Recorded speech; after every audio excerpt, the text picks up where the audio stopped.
Hey everyone, welcome to the RotoGrinders Morning Grind podcast. I'm your host, Stevietpfl. It's Wednesday. It's October 4th. It is 2023. We have 4 games to talk about. Wild card game today. Joined today by my good buddy Will Priester, ChiefJustice06, breaking down back on YouTube. We'll be back on YouTube the rest of the week.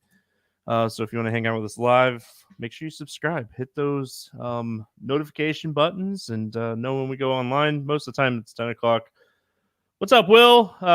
Tuesday in the books. Well, kind of. I mean, we have a couple games kind of finishing up right now. Phillies are heading into the bottom of the 7th, and the Brewers are in the bottom of the 8th. Good day of baseball. I mean, it was a good day DFS for me, and I was telling you prior to the show, I had a rough day in the pick'em streets. I was very heavily invested in Gausman. Pablo Lopez didn't have the strikeouts today, so kind of killed my pick'em streets day. But it's been a really solid day as far as like kind of projecting where runs are going to be scored in the offenses and having a profitable DFS day. Yeah, absolutely. And I mean, I totally get it. I was Stevie. Literally today, so far, I'm one pick away from having a monster day, like absolute monster. It's looking like it's going to be all double ups. I too was heavily invested in Gausman. I took a lot of his fantasy points on Prize Picks just because I felt like it was low. And I know they had it adjusted because they thought he wasn't going to pitch long, and he didn't. But he just didn't have the strikeout stuff today. And so his control. Did you watch any of that game by chance? I watched a fair amount of that game. Did you catch any of that game? Gausman's pitching? Yeah.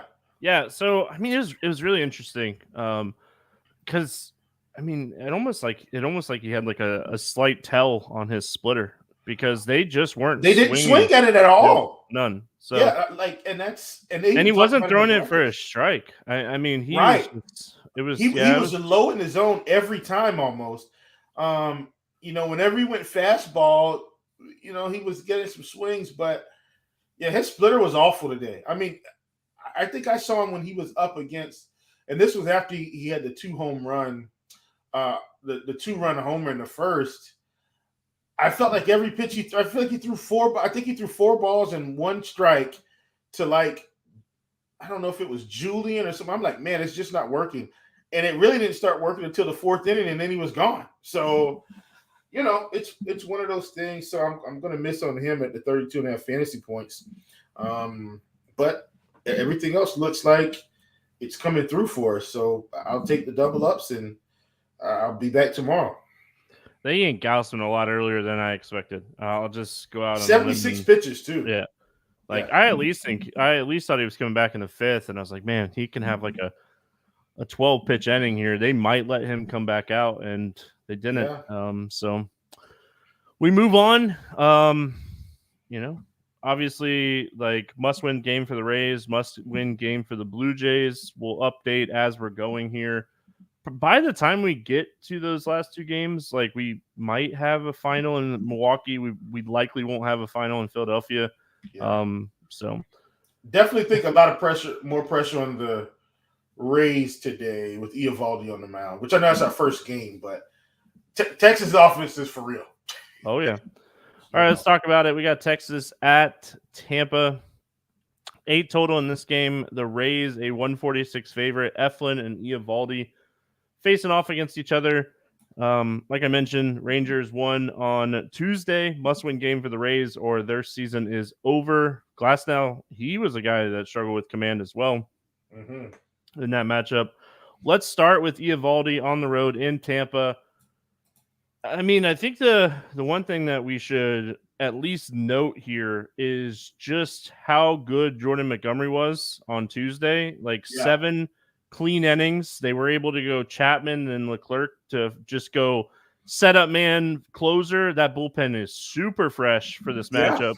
And I bring that up because if Eovaldi starts getting in trouble here, I wouldn't be shocked if he gets like 50, 60 pitches yank. Like, if he's struggling, they might go to the bullpen really fast in this game. Yeah. And Stevie, I'm so glad you brought that up because today is the day, especially for this team where they're situated. If they've got any chance, if it's, and I know we're speculating, Steve, if it's like 2-0, even 2-1, and he's just unraveling, you got to think they pull him, right? Because they want to win this game and be done. I still like Eovaldi today. His body of work over the season has been really good. Since he's come back from injury, not so much. He has been on ramp up, like he was on a ramp up period. So I totally get that. Since he's come back, though, he has been giving up runs, and I think that's the concern for me. At 7,800 on the small slate, he's probably going to be over-owned because he's Nathan Eovaldi. He still has a name value. So I think this is going to be more of an ownership play. Like if he's pushing 50-ish%, I don't think he'll get that high because a lot of good pitchers. But if he does, I think I just take the fade. Yeah, I mean, the one thing here, as far as like the Tampa lineup, it's going to look a lot different than it was today. They're going to get some of these lefties in there. The injuries to Brandon Lau and Luke Riley definitely hurt because, I mean, that's two of their left-handed bats that they could really use in this spot. Like that it definitely makes the lineup overall a little weaker. So I don't hate Eovaldi in this spot. I don't necessarily love him. Obviously he had an injury. He's been out a while. He hasn't pitched over 100 pitches since June 15th, 105 pitches. So I think his ceiling, I should say, his ceiling is a little limited in this spot. So that's my biggest concern here for Eovaldi. Good ballpark. I mean, we love pitchers in Tampa. Good ballpark. I worry about his ceiling. And I mean, it's a 4-game slate. It's 4 games of 8 playoff teams. And I mean, you're not going to find a lot of weaknesses in a lot of spots. So yeah. Let's go to the other side of this game. Zach Eflin, 8,800. Eflin, I mean, he, in all terms, had a great year. I mean, he was 16-8. Yeah, just pitched really well.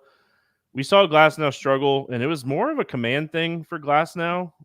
Zach Eflin doesn't typically have command issues. This is a guy that finished the season with 185 strikeouts and 24 walks. That ratio is elite.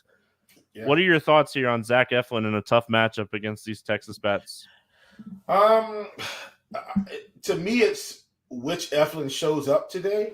And as crazy as this sounds, Stevie, I feel like the more Eflin strikeouts we've seen this season, the shorter his leash has been. It's like when the strikeouts are dialed in, he's almost not had the leash, but when the strikeouts haven't been there, he's been limiting hard contact, getting quick outs. He's kind of had it. So I don't know which Eflin shows up today. At 8,800 in tournaments, I do feel like Eflin has probably, let's call it, one of the tougher spots on this slate for his skill level. I think I get some Eflin just because we've seen him go out and really dominate, but he's not my favorite for what it's worth. Yeah, I mean, he's obviously pitched way better at home this season. Shocking when you're pitching in that ballpark, but I have slight interest in Eflin, more ownership than anything else. I like the bats kind of on both sides of this game overall. Let's go to the Texas bats. Let's talk about them. Talked yesterday about Corey Seager. He had a heck of a day. He did it all. It felt like we saw really low ownership on Evan Carter on Tuesday. I talked about him on the podcast yesterday. I've been a huge fan of him since he's gotten called up. The fact that he's hitting last and the fact that he is, 4,100, people aren't going to play him. And he is a guy that can get the job done. He can steal bases and just so much upside for a guy that gets no ownership because of the price and lineup spot. So I like Texas. Eflin is not typically a guy that I would play against, like hitters against, but I mean, it's the playoffs. You're uncomfortable playing any hitter against any of these pitchers. So I prefer the lefties. Will, what's your thoughts here on the Texas Rangers? Yeah, I'm with you 100%. Definitely the lefties, including Robbie Grossman, whose slight salary relief hasn't been great, but I don't mind. We'll need some of those types of hitters. Corey Seager, man, he's been good to both sides of the plate this year, Steve, and pretty much every season. So at 6,300, I think he's a top option on the slate, period. Like, when we're talking about Corbin Carroll and Schwarber and, uh, Bryce Harper, like Corey Seager's probably one of the best hitters on this slate, top 3 for sure. So I think just by default, Stevie, with the way this slate is shaking out, like I think he goes in your lineup, like period. He's probably my favorite hitter today. And then from there, like you said, you talked about the lefties. I don't hate getting Simeon in just because, generally speaking, he's been a fairly low-K guy. And then we got Mitch Garver at 4K, and while he's a righty, he's really hit the ball pretty well down the stretch here. But absolutely, Corey Seager, man. I know I keep repeating, but I just want to bang the drum. Like to me, he's the number 1 hitter on the slate today. Period.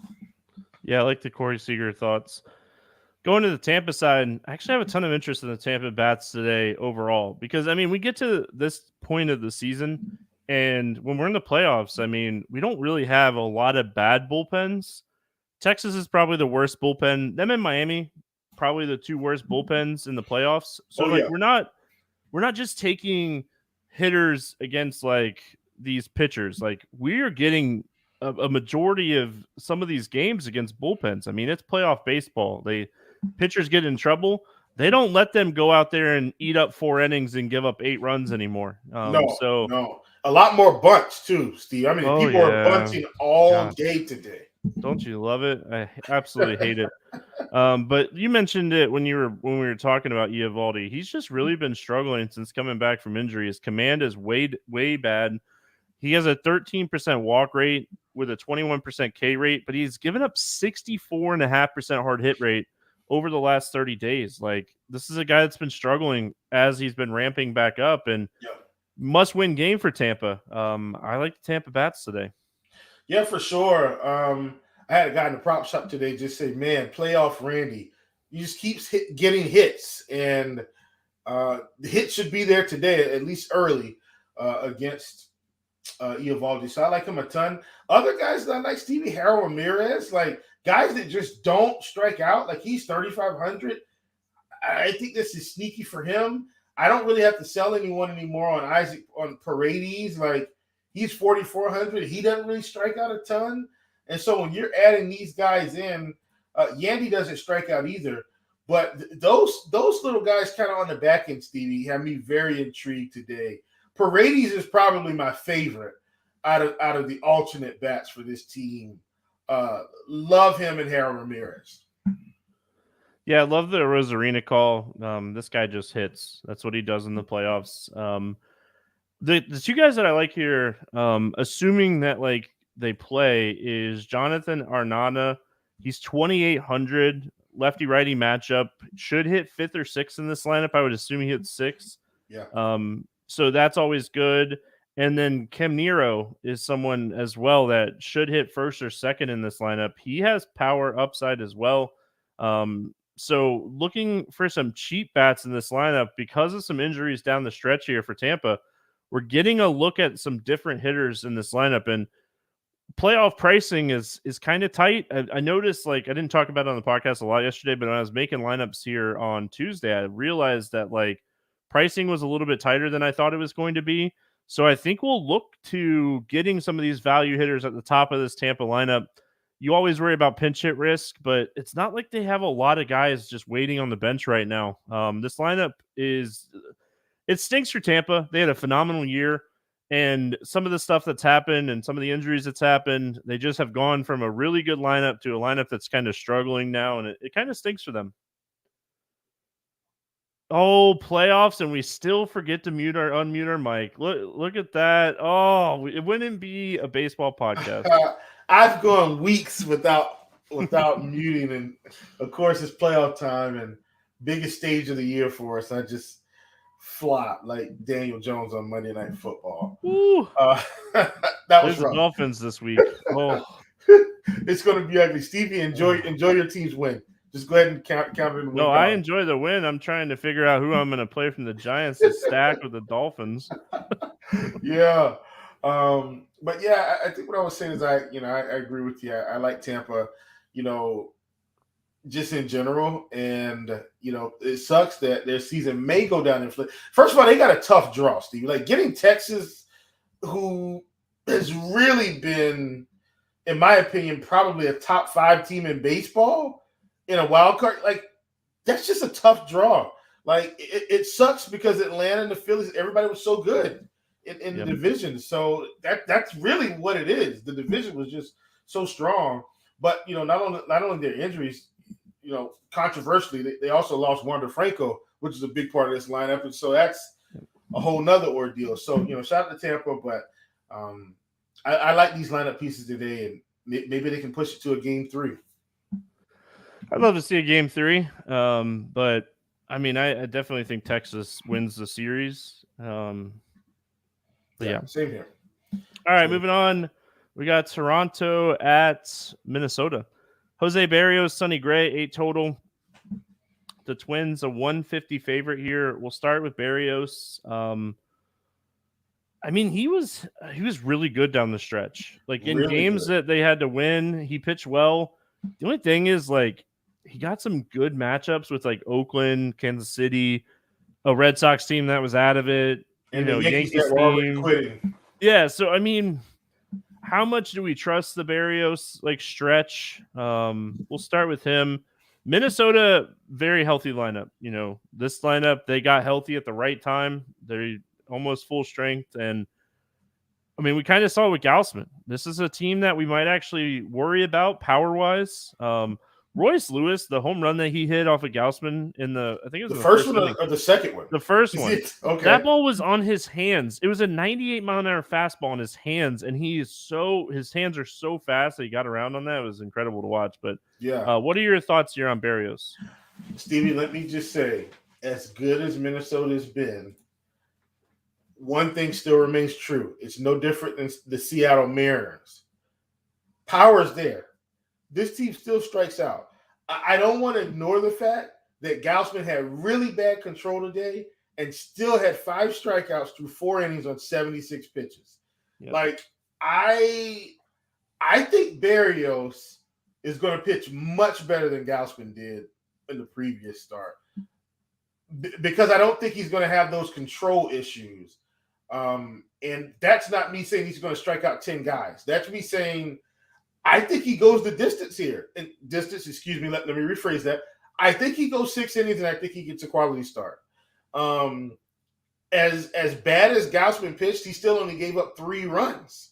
So I'm really not afraid of Minnesota. They do still strike out.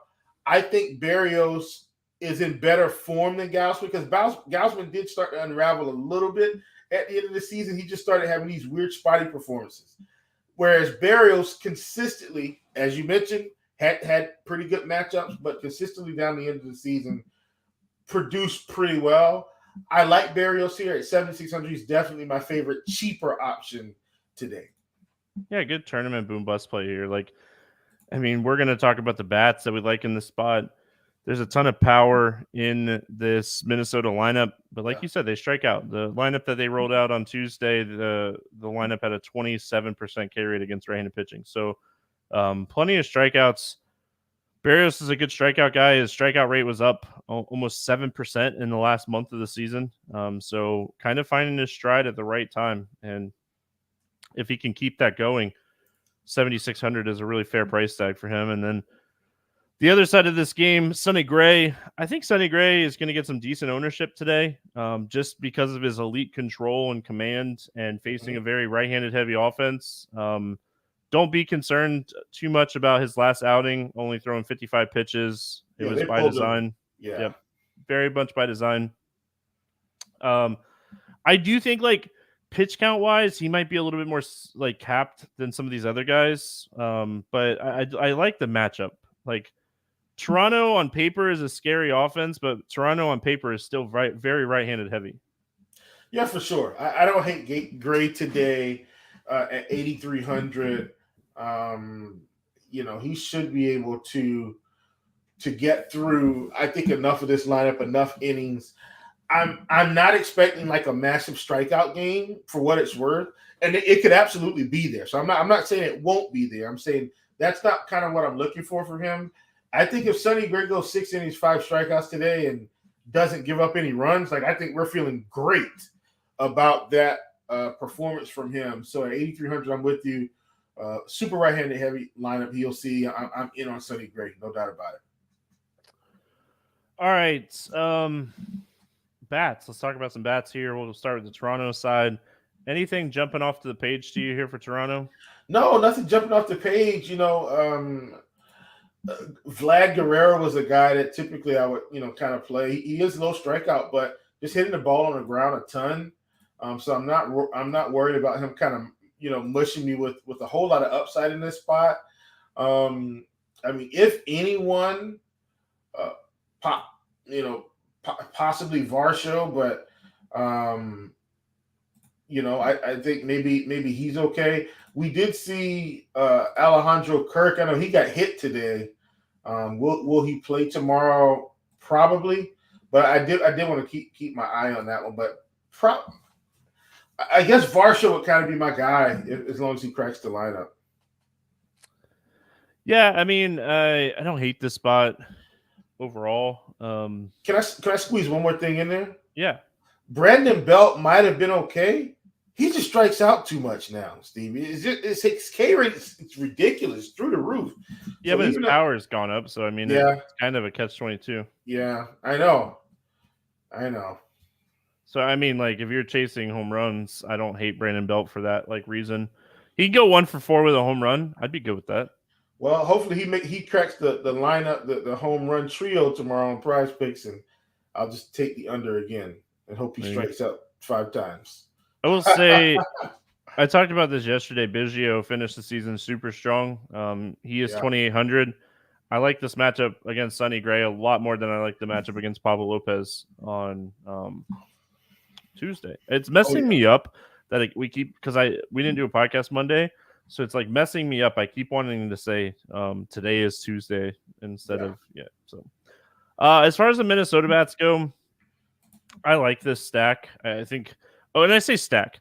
Most of the time when I'm building DFS lineups in the playoffs, I do 3-3-2 type of lineups. That's my go-to.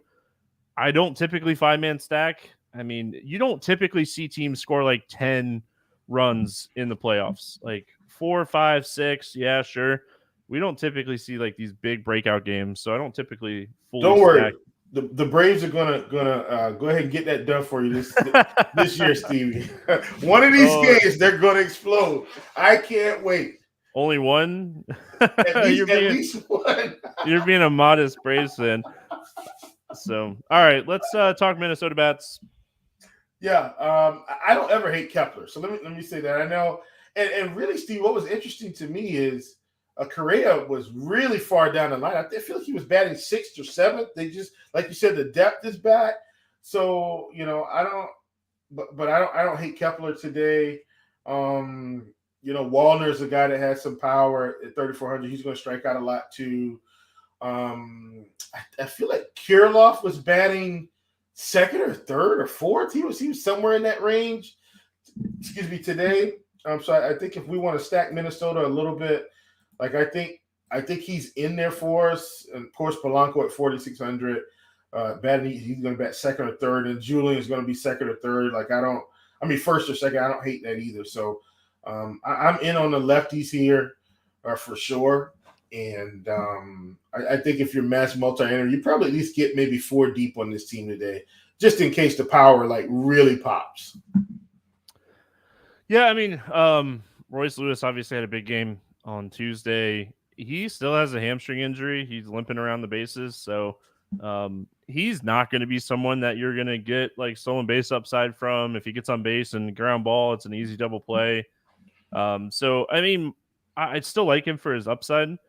This is a guy that finished the season with a 280 ISO against right-handed pitching, highest on the team. So Wallner, Lewis, Kepler, Kirilloff, all in play for me. They showed though already that they have no problem pinch hitting Kirilloff and taking him out of the game, playoff baseball, man. It's interesting. It's such an interesting spot, must win game here for the Blue Jays, and Honestly, like I didn't really think about it too much. I really thought like Toronto was going to win this, but like the more I think about this overall, man, I wouldn't be shocked if we see a 2-0 Minnesota win. Someone in chat, do you guys think Minnesota beats Toronto? I actually do. For what it's worth, I do think Barrios pitches well today. For what it's worth. I think they get this game, but I don't know if they get the next one. I feel like we've been talking about it a lot this year, but like Toronto is just missing those like left-handed power bats. Like Brandon Bell, his power's up, good for him. They're just so right-handed heavy that like these teams can attack them. Who's next pitching? Bassett's going to be the day after today, right? It's got to be. I haven't looked. I haven't either, but in my mind, I feel like it's got to be Bassett. I don't know if they announce it ahead of time. I mean, but because I mean they do bring in guys so fast sometimes that it's tough for them to announce it. So, all right, moving on. This one's a wild one right now. Arizona at Milwaukee. Christian Walker just had an RBI double in the top of the ninth. 6-3, I think. 6-3, yeah. Yeah. We got Gallen and Peralta facing off against each other in this one. No total. Best pitching matchup on the day, by far. Yeah, good matchup for sure. Let's start with Gallen. What are your thoughts here on Gallen? Love Gallen today. Probably my top spin up. I know Freddie's had the strikeout stuff, but I do feel like Arizona as a team is slightly better than Milwaukee. I like Gallen because I don't think he gets touched up here. I think, Stevie, Gallen could possibly get through 7 in this one, especially since they kind of gave up some runs earlier today with Fat. Like, if he's rolling, let's say Stevie's probably – I almost feel like if he's 90 pitches through 6, they bring him back out for 7.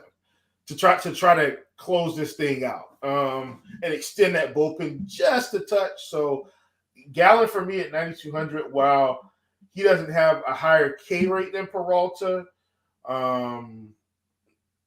he's my top pitcher on the slate today. I like him a ton. Yeah, and this kind of goes to what we've been talking about. Fiat on Tuesday.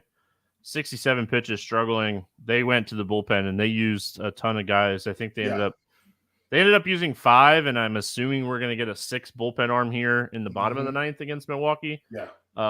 So I think if they can extend Gallen a little bit in this spot, if he's pitching well. Yeah, if he's pitching well. He's my favorite pitcher today as well. I think my combo right now on my main team will likely be Gallen Nola, and we'll talk about Nola in the next game. I like that. Going to the other side here, Freddie Peralta is a phenomenal pitcher. This is a tougher matchup than people give it credit for. This Arizona team is good. They're really, really solid. Peralta can strike out right-handers with the best of them. His strikeout rate against lefties dips. He's still a very, very good above-average pitcher. What are your thoughts here on Freddie Peralta? I like Peralta, Stevie, no doubt about it, at 9K. If you ask me who probably has some of the highest upside on this slate, it's definitely probably Peralta. Like, if for whatever reason Arizona just can't hit today, Freddie's probably going nuts, right? But their body of work has told me, Stevie, they're a problem for all pitchers this season. And I just don't see their offense falling off a cliff today. So I like Freddie. It's a 4-game slate. I think you need some exposure. I don't think you need to overexpose yourself to him because Arizona, they've just been tough all year. Every pitcher's going to have a day against them at some point. But consistently, this team has not struck out, put the ball in play, made good contact. Should be a tough spot for Freddie. I like him. I'll have him sprinkled in, but I'm not going overboard at all. Yeah, really tough spot. I mean, just a really, really tough spot. So, Arizona Bats. I mean, I think this is a team that has some upside. The problem that I have here with like the lineup that we're gonna likely see, they don't have a lot of left-handed power. Obviously, like Carroll. And I don't want to discount like Ketel Marte. He's a really, really good hitter. Yes. Alec Thomas is more of a like on base type of hitter. Perdomo is more of like an on base type of hitter. I worry about the righties. Kind of the reason that you're talking about like potentially having some interest in Peralta is like if they hit like Pham, Walker, Marino 3, 4, 5. I mean, just you worry overall about like the upside of this lineup. So I could see myself like two-manning a Carroll Marte, but like the other problem you run in with that is like how expensive that two-man is. But definitely want to have exposure to Arizona. The lineup's too good. Yeah, I think the way Arizona, so I think it's different than today. So, Corbin Burns has been weird all season, Steve. Like he just never consistently gave us the Corbin Burns of 2022. Just never. It's very spotty. This game's good. This game's not. I think Freddie has way more strikeout opportunity than Burns did on the previous day. So I'm with you. I like this team in general.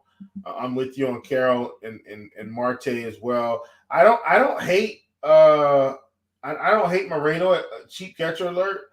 And I think what I was going to say was I think if Freddie gets into trouble, I think they're going to pull him because they need this game. And so that's kind of where I get a little bit more interested in their offense as a whole. Oh yeah, I mean, obviously, right now they're in the bottom of the ninth, 2 outs for Milwaukee, and it looks like Arizona 6-3, right? Yeah, Arizona likely going to win this game. So I mean, a potential must-win spot for Milwaukee. They do have all those arms in the bullpen that they don't mind using. Milwaukee, even with all the moves and stuff last season and this season, they still ended up as like the top 3 bullpen in baseball this year. So crazy. I mean, my rankings had the Yankees first, and like it still blows my mind that team missed the playoffs with the talent that team had. And that says a lot coming from a Red Sox fan, all right, people? Yeah, and they had a lot of injuries throughout the year, but the other bottom line or part of this, Stevie, is other teams were just better than them all season long. It's crazy. I mean, you get up to play the Yankees. You know how that goes. So. Yeah. All right, we finish it with Miami and Philadelphia. Nick Castellanos just had an RBI double. Bryce Harper ran through the stop sign, and they took a 4-1 lead. So that game's still going. Yeah, we got Garrett and Nola. No total in this game. We saw this a little bit yesterday with totals. They waited. Especially, I think we're waiting to see how these games finish before we get 2 totals in those. This game and the last game we just sat down talking about. So, all right, Will, talk to me here. What are your thoughts on Braxton Garrett? Man, I don't know if I can do it, Stevie.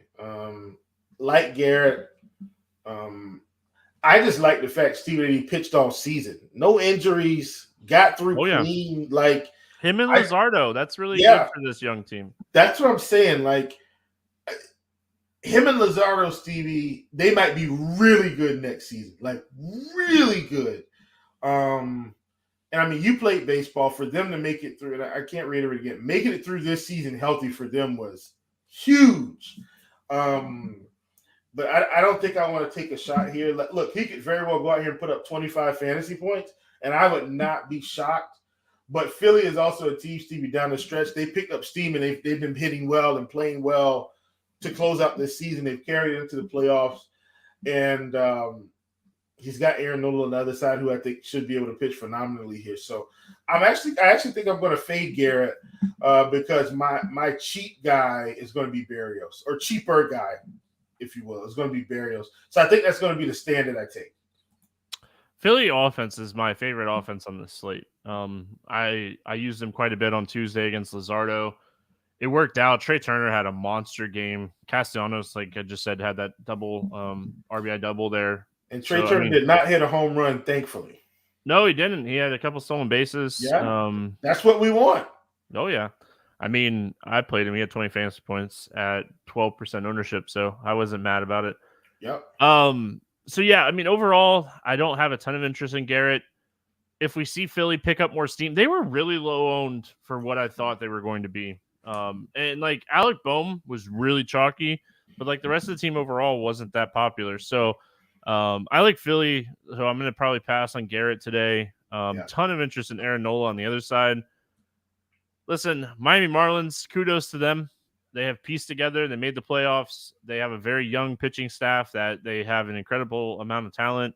They went out, they got some pieces with Bell and Berger. They made a run, and like kudos to them. I mean, They got out of the doldrums. They're out now. Yeah. So, I mean, I think Aaron Nola dominates this team today.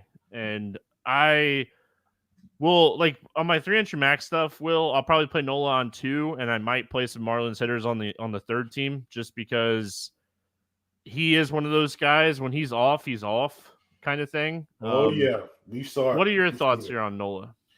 I mean, I think so. My initial thoughts, Stevie, are: do I go full blown tournament tactics here? And I think that's taking it back to an old school phrase with our good friend CJ Coltenbach.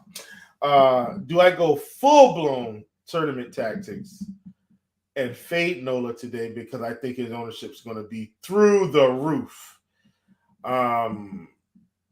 I think that's a decision I'm going to have to make after this show. But let me just say, I think Aaron Nola at 8K is the highest owned pitcher on the slate today, period. Like, bar none. He's got to be at that price.